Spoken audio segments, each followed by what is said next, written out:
In Heavenly Places, a devotional by Ellen G. White. Never accept Satan's dare, September 5th.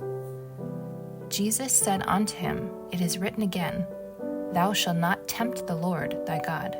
Matthew 4, verse 7. Let all remember how adroitly and cunningly did Satan command Christ to cast himself from the temple, quoting scripture to show him that it was the very thing for him to do. For in this way he could give evidence to all the people that he was what he claimed to be. If thou be the Son of God, cast thyself down, for it is written, He shall give his angels charge concerning thee, and in their hands they shall bear thee up, lest at any time thou dash thy foot against a stone. Verse 6. In quoting this scripture, Satan left out a very important point.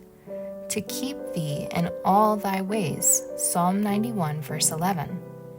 In consenting to do Satan's bidding, Christ would be venturing into Satan's ways, not in the ways that God had devised for his Son.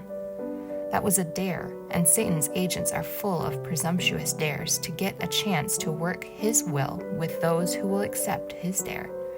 But Christ would not accept the dare of Satan. Christ would not enter into controversy with the arch deceiver and tempter.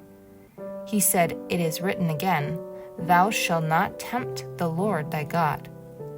Angels, as ministering spirits, are in the path where duty calls the heirs of salvation to travel, and God will protect them from all evil.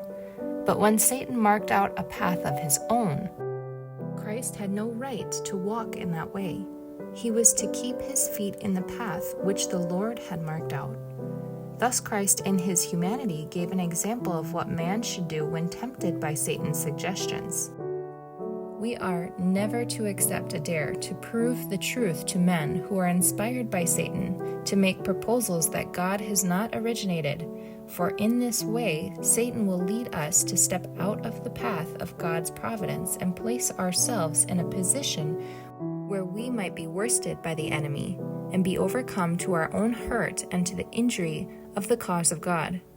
Our only safety every day and every hour is to be on the watch. We cannot become indolent and careless. I tell you that God would have his people to be ever on guard.